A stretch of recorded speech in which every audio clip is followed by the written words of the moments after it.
One has gone straight onto YouTube, so you might not be watching this one live. Instead, we've recorded it, a little bit of an admin error with organising when the session was supposed to go out. So if you're watching this hopefully via YouTube, this is lesson number 5, and today's class is all about the volley, which is probably my favourite shot. So something that hopefully I can give you some tips on, and you can practice them at home, practice them outside in the garden, or maybe at some point further down the line we'll be back on the tennis courts and you'll be able to practice them when you go to your club or to your local tennis courts. So first things first, as always, if you've been following our series all the way through, you'll know the first part of our class is always to be able to have a warm-up. We need to make sure our body is nice and warm so we don't injure ourselves in any sort of way in the class. But because you guys are all young players, we're not so worried about injuries so much, but we do want to get warmed up to have some fun and make sure we get in the right spirit to be able to do our tennis class. So today's warm-up, we are going to grab one of these. So I've managed to go to the kitchen and I've grabbed a kitchen towel. And what I'm going to do is pop that in front of me, and I'm going to use that just to get my feet moving a little bit. So when we're in our tennis classes at the tennis clubs, we normally use cones or other little bits of objects on the court just to help us with our footwork, make sure we're thinking about where our feet are going to move. So the first thing we're going to do, we did this with tennis rackets last week. This week we're using a kitchen towel. We're just going to tap our feet on our kitchen towel and we're just going to start to get moving our feet nicely. And remember, every time we do our warm-ups, we're thinking about our balance. So we're trying to land on our feet in a way in which we're not going to fall over. We're doing it not too fast, making sure we're in control of our exercises all the time. And we're going to do 5 more. So 1, 2, 3, 4, 5, and then we stop. And we always stop in that nice split step position. So we've been working on that all the way through our series, and we should know by now, I think, that position there, that you'll hear me calling that a split step, and that's also something we call our ready position. So my hands are out in front, my knees are slightly bent, and I've got my feet, if you can see that position, just a little bit wider than my shoulders. So we're going to try that exercise again, and we tap with our right, left, and we start our movement, nice and light on our feet, and then we're going to tap 1, 2, 3, 4, 5, bang, and straight into that split step position. Again, my feet are wider than my shoulders, and I landed, and I had my hands in front. Now, we'll do it one more time, just a little bit quicker, just to start getting our body moving a bit faster, feeling like we're warming up nicely. So, 1, 2, I'm not going to count because I lose track. We'll do 5, 4, 3, 2, 1, pop, and then into that nice split step position again. Okay, great, well done everyone. So we start to warm up, we'll try one more as well.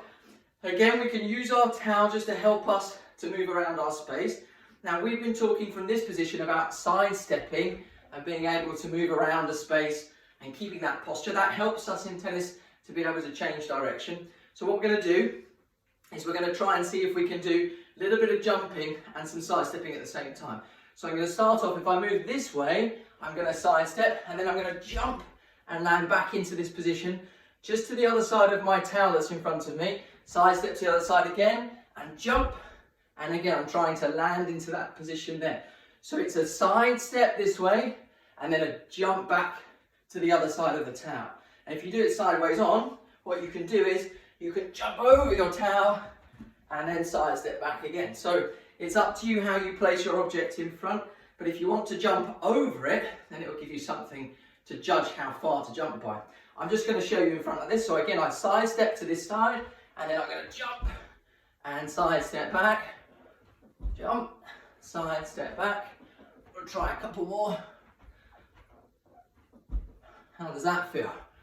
Right, a big jump, and one more, and a big jump. And you can see when I land, if we just do one in slow motion, and I jump from this position, I actually land on this leg before this leg. So when I jump, that leg comes down before that leg. And that's something that we can practice a lot. When we jump and we jump like this, we tend to land with both of our feet at the same time. That's not actually how we want to try and do it. We want to try to land and feel like we've got one and then the other one hitting the floor. Normally you have a stronger foot for that as well. Okay, so let's just try it one more time. Remember, we're going to sidestep this way and a big jump back to the other side. And we're going to try and land on this leg and then this leg afterwards. So sidestep, jump, there's that landing position. And again, we'll do a bit of breathing in between as well. Make sure that we don't run out of breath, but also we're controlling the exercise We'll try one more. Actually, one more after this. Come on. Ready? Ah, perfect. Well done. Well done. Okay, great. So we've done our warm up. How do you feel about that? I certainly feel like I'm a little bit out of breath. I feel my heart rate has gone up, so it's beating a lot faster. And I'm ready to play tennis. My body's ready to play tennis. And I've even managed to think a little bit about my balance and how I was moving during my warm up. So we're not just running around. We're thinking about how we're moving and how that's going to help us when it comes to playing tennis. So just after that bit, you should go and grab yourself a little drink. So I've got my drink up here. Have a couple of sips of water, a couple of deep breaths. Okay, and remember that you're going to need a tennis racket for today's class. We might not be hitting many balls, but we do want to pick up our tennis racket. So if you want to grab your racket, we always recommend playing with a small racket in this tennis at home series. We want to make sure when we're doing these exercises that we've spoken, we've spoken to an adult or someone who's an older, big sister or big brother, and made sure that our space is safe and made sure that our space is suitable for us to move around and be able to swing the racket in. So that means if I swing my racket, I'm not going to break something, or if I move around my space like I was just doing my side steps and my jumps, I'm not going to land on anything where I might injure my body or something like that. So make sure your space is safe, make sure you've got your tennis racket, and if you start swinging it around, you shouldn't feel like you can hit anything with your racket in your hand. Today's class we're also going to need, I found a couple of things for today's class. I found this here, which is my snood, which actually goes on my neck here when I'm running. So I'm going to borrow that, and I'm going to use that for some exercises at the beginning in a sec. If you've worked through the classes and you've managed to go online and buy some stuff, you can see these are juggling squares, they're scarves really, so you either need to go and steal one of your adult scarves from up in their bedroom, or you can buy these. If you're an adult and you're watching this, these are available at zig.com, you can buy them very cheap, easy things to practice with. So we're going to pop those on the floor, and then in terms of other things today, we've got, just hold that one up, that's my bean bag, I'm going to try and use that. And then I've got two types of balls. This is my mini red tennis ball, which we use when we're playing between the ages of like 3 and 8. And there's my sponge ball, which is a great job, a great bit of kit to use inside. And also, again, we use that in our classes for our really young players. So I'll put those to the side. And remember what we said we were working on today. So it's about the volley. Now, this position here, our nice ready position, when we do a volley, it's really important we're like this and we've got our hands up, because that's where we start to be able to volley the ball from. We very rarely, to start with, have to worry about hitting it when it's down here so much. When we volley, we tend to have our hands up, a little bit like Spider-Man, and we tend to hit the ball in areas that are near our shoulders or near our face. Okay, and remember, if you haven't played tennis before and you're watching this, the difference between a volley and a normal forehand and backhand, which we call ground strokes, is that the volley is hit before the bounce of the ball. So we always try to make contact with the ball and our racket before it hits the floor and bounces in front of us. Okay, and there's lots of different types of volleys. Even if you're doing a serve, like we were doing last week, we're hitting the ball before a bounce. So that's a type of volley in itself, although it's called the serve because it's a different type of action. And we also do something when the ball goes high in the air and we hit it really hard with our racket. That's called a smash. That's a type of volley as well. But today we're just looking at our basic forehand and backhand volley. So going back to my Spider-Man pose, I'm going to get into my ready position. My hands are up. And what I'm going to ask you guys to do is to copy. So if you put your hands behind your back and you get ready to react, and don't forget when we volley, we have to be really quick and fast with our hands. If you see me put my hand up like this, I want you guys to copy. If you see me put my hand up like this, then I want you guys to copy as well. So it could be, this is my left hand, and you pop it up, or my right hand, and you pop it up, or it could be I put both up in front, and you're going to try and see if you can give me a nice high 10. So we'll do that with our hands behind our back, our feet moving, we'll jump into our split step, and you'll see me put a hand up, and I want you to copy it. Okay, again, feet moving, split step, boop, 2 hands that time. Did you get it? Okay, let's put our hands behind the back again. Split step, and we had the other hand up. Remember, you're trying to copy. And one more time, split step. What's it going to be this time? 2 hands together, magic. Put your hands out in front. Again, it's like Spider-Man walking up the wall. We've got our hands in a great position. So have a little bit of a breather, or you could try to play that with your friend or with your mum or dad if they're at home. So stand opposite them like this, get into your ready position, pop your hand up, and they can high five in front. Pop your hand up, and they can high five in front. Or if you put both hands up, it's a big high 10, and you can work on that. And if you do it super fast, then you can get your reactions really quick, which is going to help when it comes to the idea of the ball coming towards you. So let's have one more try again together. Hands behind your back, nice ready position, and then we're going to pop our hands up like Spider-Man. And then hands behind your back, ready, which hand's it going to be? This side this time. And one more time, ready, up, the same side. And the last one. Great, well done, excellent. So, a couple of things to take away from that. As a coach, we're trying to encourage players to make sure that their hands are in the right position. So, it's really fun to practice your reactions, but it's also really important that my hand position sits above my elbow position. So, if you can start to see me in this position here, I haven't got my hands pointed to the floor, I've got my hands up pointed to the ceiling.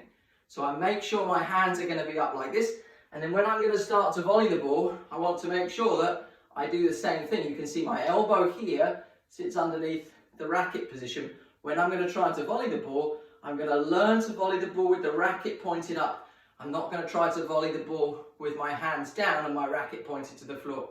So if we practice keeping our hands up when we're doing our reflex or reaction exercises, that's going to be a really good way of learning the right position for our hands to be in relation to our elbows and in relation to the rest of our body. So you can see that position is going to be super important for us. Okay, now we're going to grab something else up now. So I've got a couple of little things. I think we'll start off with our juggle squares. So these are just very lightweight scarves. I've used them in a couple of lessons so far. They're really cheap to buy online, and we said we recommend people going to zig.com. That's probably the best place to buy all your indoor kit. But you can get these in lots of different places. If you scrunch them up like this, and then you throw them up in the air, the great thing is they float to the floor. So they're going to take a little bit longer to be able to get to the floor. So if you want to catch them, you probably can. So if you're a really young player at home and you struggle a little bit sometimes with all your catches, then we start with our juggle squares. So we're going to start with one, and all I'm going to try to do is I'm going to throw it up into the ceiling, and then I'm going to try and catch, but this is the key bit, I'm going to catch with my hand up and my elbow at this position. So we're going to try and throw up and catch here. So you can see I didn't quite catch that the way I wanted to. So I'll try it again. So again, up and catch. Great. So you can see that my elbow's here and my juggle square is in my hand. And I've managed to catch it. I've managed to keep my hand in a position that I wanted it to be in. Now let's try the other hand. So that was my strongest hand. I always start with my right hand. Now we'll try our left hand. So again, up and catch. And again, there's my elbow, and I catch it in my hand with my hand pointed up. One more time, are we ready? So again, nice ready position, look for it, and catch. So again, we're catching with that elbow down underneath our hand. Now let's try with two. Okay, two is a little bit more tricky, but again, just like our Spider-Man position, we're going to try and catch here, keep those hands in the same position. So we've got to throw them up the same height, get into a nice ready position, both up together, and then catch. Keep those elbows level with your shoulders if you can. One more time, scrunch them up, get into your ready position, and then pop them up, and catch. Okay, great. That time I had to take a step forward. I didn't really think about how I did that, so I'm not going to worry too much. If I have to take a step forward on this side or this side, I'm not really worried about that in today's lesson. All I'm interested in is making sure that my hand goes up and my elbow can stay in this kind of position. And then I'm going to try and make my catch. So one more time, we're here, and we're up, and catch. Okay, that time I move my left foot a little bit closer to the object. Now I'll put the scarves to one side, and we're going to pick something up. So the reason I went for my snood, you can see this one goes on my neck. This is a little bit heavier than the scarf, but it's the same idea. Okay, so what we're going to do with this one, if I scrunch up and I throw it up and let it come down, it comes down a lot quicker, so it's going to increase my reactions. I'm going to have to react much faster to do this one. So with my right hand, up and catch. And you can see it didn't float quite so much, so you can see that position for my hand in relation to my elbow. One more time, ready position, up and catch. On my left hand side, up and catch. And again, up and catch. So just a scrunched up, all this is a snood that goes around your neck when you're running. You could find something similar. I'm sure you could use even a flannel from the bathroom or something like that. You scrunch them up, throw them up, and then you can catch them in your hands. Okay, and then the final one we're going to try, we'll come back to that by the way in a second, is our beanbag. So we're not onto tennis balls or anything like that yet. We're using all the other stuff first. So beanbag again, if we throw it up and we try and grab it, it's not as tricky as grabbing a tennis ball. The ball might pop out of my hand or something like that. A beanbag, I can grab hold of it and it's a lot easier for me to learn to catch. So this is our final progression. We've managed to do our scarf and then we did our next scarf and now we've got our beanbag. So again, good ready position, up, and then we catch in front, left hand, up, catch in front. That was a bit high, I didn't quite like the throw on that one. I'll try it again, up, catch in front. Again, keep that hand pointed upwards, keep that elbow level with your shoulder, and we're just going to get into a bit of a rhythm. You can see as I start to get the hang of it, I can just alternate, or I could go across my body and catch, across and catch. And it's the beginning of juggling a little bit. It's a bit the idea of getting our hands working in these kind of positions. Okay, beanbag goes down. If I pick my sponge ball up, you can see from that position again, I'm just learning how to be able to catch into my hand. And once we get to the tennis ball, we've started to master that skill. We really feel like we're making progress. Now, we're going to go back to, this was my next scarf again. I'm just going to show you two things with this one. And this time, what we're going to try is a little bit trickier, needs a little bit more care. So you have to make sure you balance the object on the back of your hand like this. And then what you're going to do is you're going to throw it up and catch it into your hand straight away. So you have to flick from the back of your hand and catch.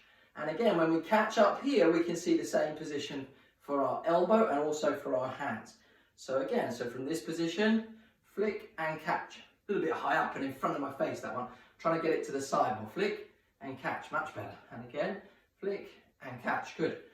One more time, ready? Whoop, balance it, ready, flick and catch.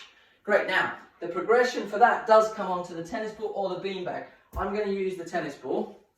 You guys, if you've got a beanbag at home, if this one starts falling off your hand, then obviously go to the beanbag. But again, I've got to try and balance. That's the harder part. And then I'm going to flick and I'm going to catch. So balance on the back of my hand, flick, and I catch. And again, if I go from my left hand, flick, oh, didn't quite get that one. Flick and catch. And again, you could try, if you wanted to try two. Let's see if we can do two. No, we won't. We'll stick with one. That gets a bit too complicated. We'll go here, again, balance, flick, and catch. Fantastic. So the idea of flicking and catching means we're working on that reaction. So reactions are the idea of what happens to something and then what we're going to do as a result of that. What action happens when we see something happen in front of us. And in this case, that ball's going to pop up and we're going to try and catch it nice and fast. So we have nice quick reactions. If I wait too long and I try to catch it, then I lose the ball and it starts to drop on the floor. Okay, and then the final one we're going to try, you guys might not have this at home. You can try it with a football or you could try it with, this is a sort of a squeegee ball that we've got at home. But basically, if I put both hands in front here, again, if I struggle with one hand, I can flick and I can catch with two hands. Okay, but again, ball goes on my hands here, flick, and I try and get two hands. Now, I think when I do that exercise, when I balance the ball like this, it wobbles around a bit. When I flick it up, I don't really know where the ball is going to go. And I think that's a great thing. Excuse me. I think that's a great thing because when we're trying to catch something or when we're trying to play a volley and we're at the net, there's no way we're 100% sure where the ball's going. So we've got to feel like something's going to happen and we've got to react to that rather than knowing what's going to happen before it does. So again, ball on the back of my hands, flick it up, and I'm going to try and catch it like a goalkeeper. Pop. And again, my elbows are down and my hands are up. And you can see that one, I caught to the side of my body. My weight just slightly shifted over, which is cool. And again, back of my hands, flick. That one was straight in front of me. And again, the alarm's gone off. One more time, again, in front here. Where's it going? Out to the side. Weight shifts to this side this time, so I'm nice and balanced. Elbows down, and I've caught the ball up here. Okay, so that one's simply an exercise with a slightly bigger ball. Again, these are great sponge balls or a little dodge ball at home. I think these are like 7 or 9 inches, so not particularly big. Not like a football or a basketball, because again, if it comes inside and it starts bouncing around all over the place, you can break things. So something soft and a little bit smaller maybe than your regular size football, and then just pop it up, and then you can just get used to the idea of catching. If you want to play that with a partner, you can have someone throwing and trying to do your goalkeeper drills. I really recommend trying to be a goalie. If you want to be a good volleyer, it's so important 2 seconds. It's so important that you think that you're reacting to the ball like a goalie. So if we're trying to work on our volleys as a tennis player, we want to be in a position where, just like a goalkeeper, we're ready to react, try to stop the ball going into our goal. We do that a lot with our players, trying to pretend that we're saving a penalty, for example. That's a really good way of getting the right posture for our volley and also getting our hands up into good positions to be able to react to the ball. Okay, cool. Again, let's have a little break. So we've been working on our reflexes, getting our hands in the right sorts of positions, and then we're going to go on to the idea of what happens with our racket in a second. But let's have a drink and let's have a little bit of a break. Okay, so go grab yourself a quick drink.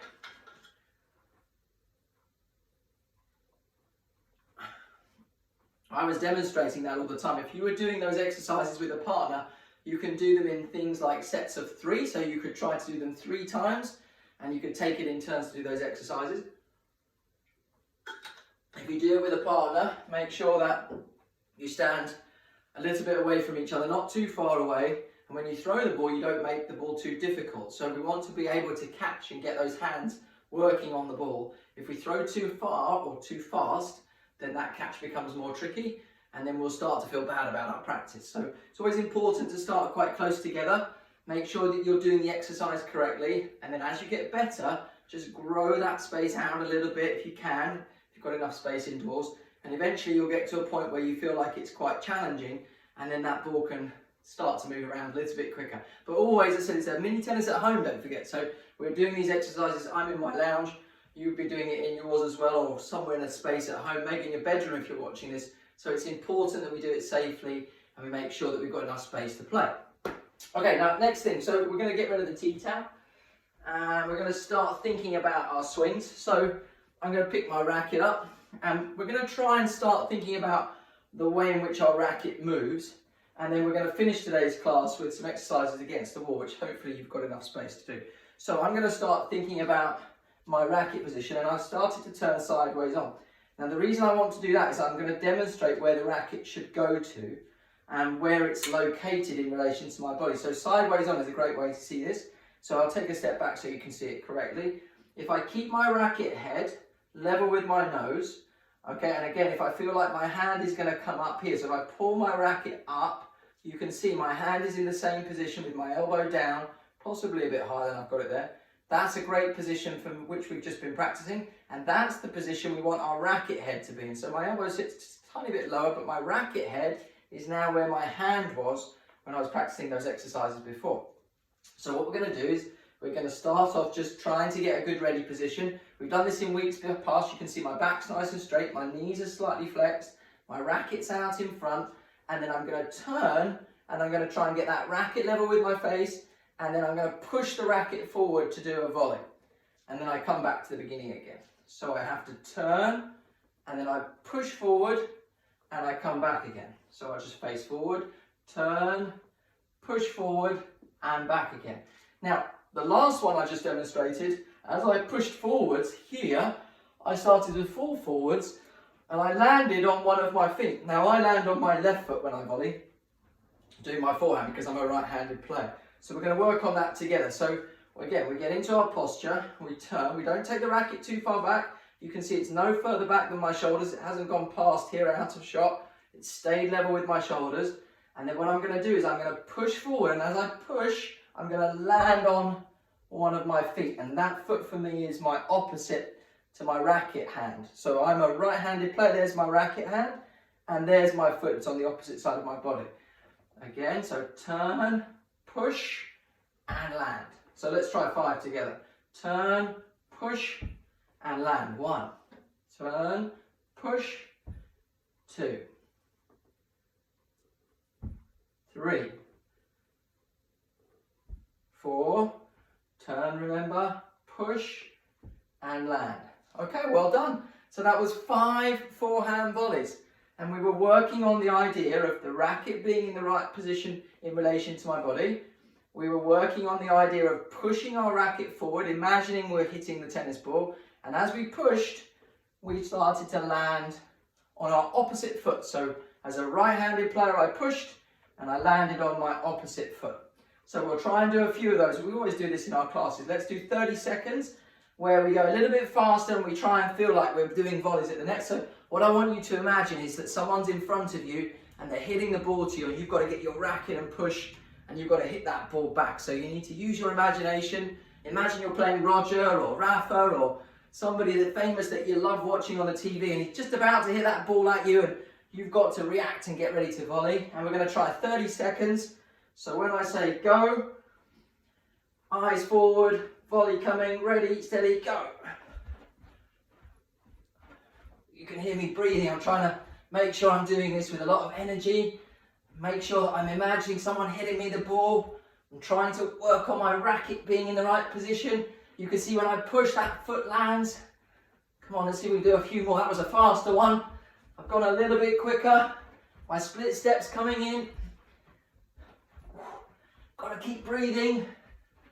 Last 3. 1, 2, and 3. Whew, that was a lot of volleys.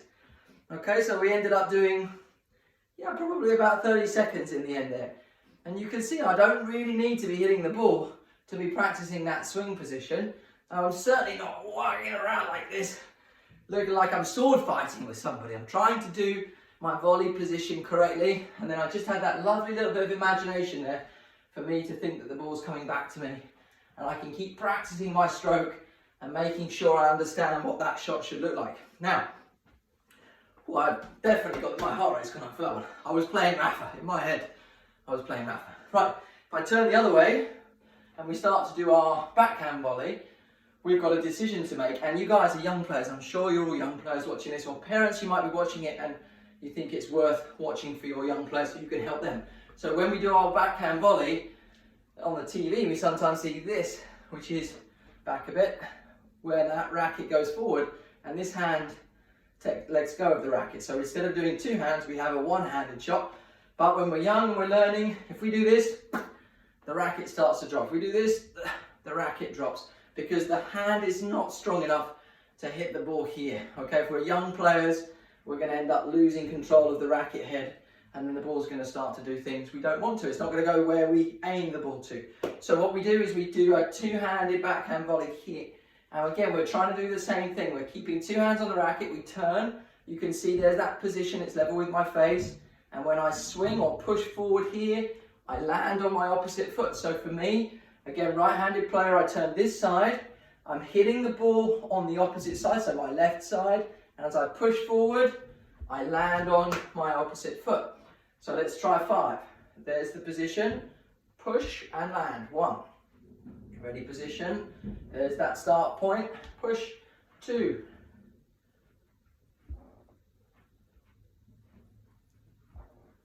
And this is our last one. Turn. There's a good position. Push. And then I land on my opposite foot. Okay, so we've turned to the other side. We're playing on our opposite side, so we can see from this position, the arm comes across my body line. I'm ready to play on my backhand side. From previous classes, we know it's called a backhand because we can see the back of our hand. Okay, so from this position, there's my backhand volley. Oh, and I'm trying to feel like that foot is coming forward as I push that racket forward. So again, let's choose somebody else this time. So I played Rafa. I'm going to be playing against Tsitsipas. Okay, so a friend of mine, he knows Steph Tsitsipas pretty well. So he's the first guy who came into my head. He's playing at the Australian Open. He's down the other side of the court. He's going to nail a ball at my backhand, and I'm going to have to try and volley it back, and I'm going to get that foot forward, and I'm going to see if I can do 30 seconds against Tsitsipas. Are we ready? 3, 2, 1, go.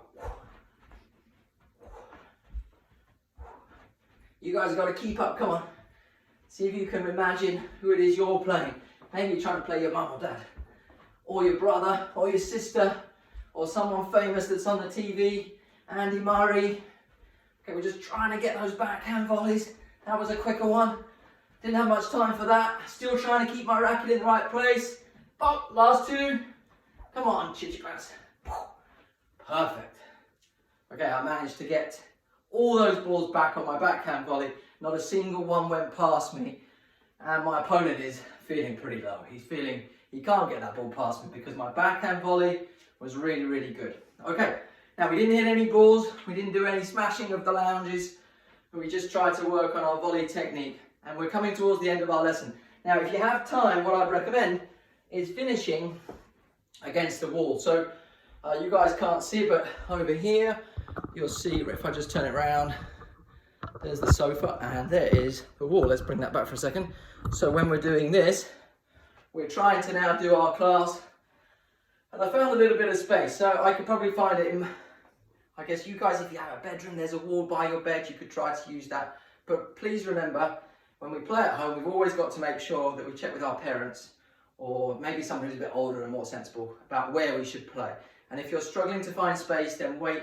I know it's really cold at the moment outside, but playing in the garden, you could definitely do volleys together in the garden. That's how I started playing when I was younger.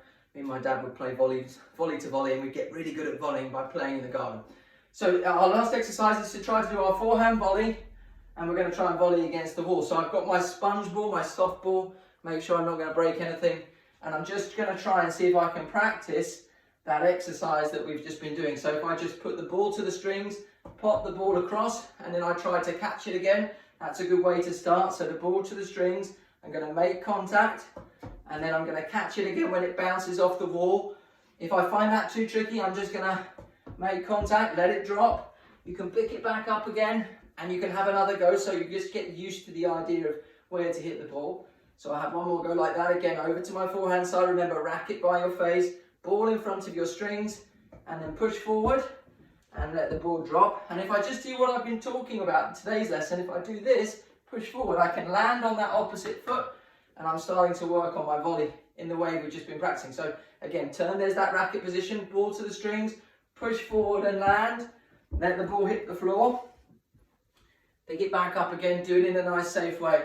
And then if you get a little bit braver, or if you feel like you're mastering the skills and you can go a bit faster, then you can start to do volley to volley on the wall. So we're just going to do the last little bit of our exercises today. I'm just going to show 5. So from there we're going to try and do 1, 2, 3, 4, 5 and catch. I managed to hit all 5 balls before it hit the floor, so I was volleying. I managed to hit them in a place which I was comfortable at, so I felt like I was in control of the target, where the ball was going. And we'll try one more time again, keeping that racket up. 1, 2, 3, 4 and 5, and then I catch. Now if you try that at home, 5 is a good place to start. Obviously 10 and further ahead, we can pick bigger numbers. My recommendation is to try and do as many as you can inside a time space. So we always use 30 seconds. We try to volley for 30 seconds, stop, and then see if we can beat our score inside 30 seconds. So you need somebody to do that exercise with you, maybe someone who's got a watch who can time you, and then you can take it in turns and challenge each other. Okay, once we get to this point here, this is the last exercise in our class. Once we're doing these skills, we're starting to master our volley, and we're going to be fantastic when it comes to get back on the tennis court, and we're at the net, and we're ready to be able to play some cool volleys that our coach or our friends or our parents will send the balls towards you, and you'll be ready at the net to do some cool volleys. Okay, that's the end of today's class. Thanks as always for joining in. This was lesson number 5 in our mini tennis at home series. Today's lesson was all about the volley. I hope you enjoyed it. Please check the other videos. You'll find some interesting stuff there about ground strokes, forehands, backhands, serves, how we turn our body, how we move our body. They're all really cool things to try. Hope you have loads and loads of fun trying them at home. As always, please stay safe, please stay indoors while we've got this lockdown, and hopefully these videos will keep you interested and keep your tennis going whilst we're still in lockdown. And then it won't be long before we're back out and we're playing tennis for real. Next week is our series, lesson number 6 in our series, so hopefully you can join me then. So I'm Steve Cockell from the Wimbledon Park Tennis Academy. Check us out on YouTube at Live Love Sport, or our Facebook at Wimbledon Park Tennis. Have a great weekend and stay safe.